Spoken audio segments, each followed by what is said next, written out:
Hey guys! Today I'm going to give you a few tips on how to annotate and take notes on books. Everyone's method is different and there isn't a specific way you should do it. This is just the simplest way I find that works for me when I am reading a book or studying a book in English. The first thing I do is get out all of the supplies I need to start studying. First, I have my book. Currently, I'm studying The Things They Carried by Tim O'Brien. And then I have my little tin of everything I need while annotating a book. So first I have a few highlighters. This is the 4-pack of the Staedtler Tri-Plus Text Surfer highlighters. And I like these because the tips on these are very thin and aren't very broad like chisel tips like most highlighters. And they also bleed the least out of all of the highlighters I own, so it won't bleed onto the next page of the book while I'm highlighting. Next, I have 2 pens. Normally I have a blue or a black, and the type varies. Right now I have the .38 Muji gel ink pens. Then I have a small pack of these Muji page flags, which come in real handy and I really like using them. And then I have these larger Post-it brand page flags that I use if I have to write a longer note than just what I would normally use these page flags for. When I first receive a book that I have to start studying, I always try to make it as easy as possible for me to get used to what I'm supposed to be looking for. So in the back of this novel here, I have taped in this sheet of paper with washi tape so it will be removable afterwards, of everything that I will have to be looking for as I read. Each teacher assigns something different, but for me personally, I have to look for tone, diction, detail, figurative language, and syntax. And so as I read, I can easily have that right beside what I'm actually reading, so I don't have to keep flipping back and forth between the assignment paper and while I read, and that just makes it really convenient and simple for me to use.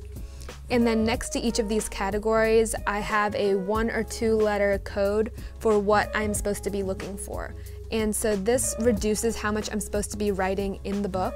So for example, here I've highlighted the quote that I want to use, but rather than scratching on the side, like detail, make sure that you're paying attention to this point for this reason, I simply have a page flag with the letter D, which stands for detail as per my code that I keep on this sheet of paper, which really makes my life so much easier, and I don't have to crowd the margins with unnecessary writing, and it just makes it very convenient, simple, and fast, and I don't have to worry so much about what I'm supposed to be writing.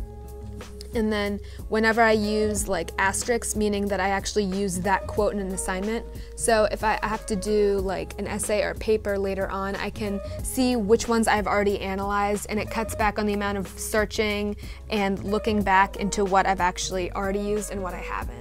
After reading each short story in The Things They Carried, my teacher has us do a Cornell-style quote analysis, and so it's following the same categories I talked about that I keep at the back of my book, and so I have to do 2 for each category.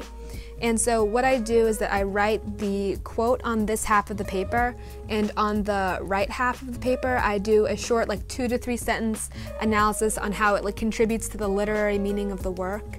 And since this is exactly what my teacher wants me to do, it helps me a lot just because I've made it simple enough for me to find everything that I need with the system that I use with the page flags in my book.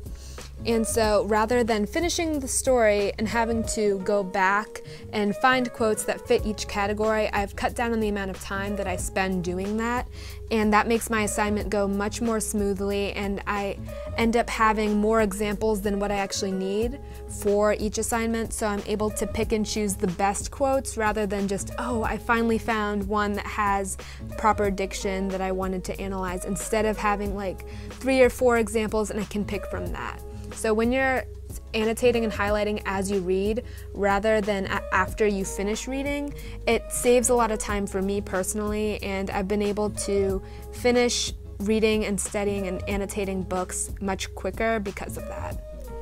If you like this video, please give it a thumbs up, subscribe to my YouTube channel because I'll be posting new videos every Wednesday, and definitely be sure to check out my 8Tracks, Tumblr, and Instagram accounts because I post new content regularly in all three. Bye guys!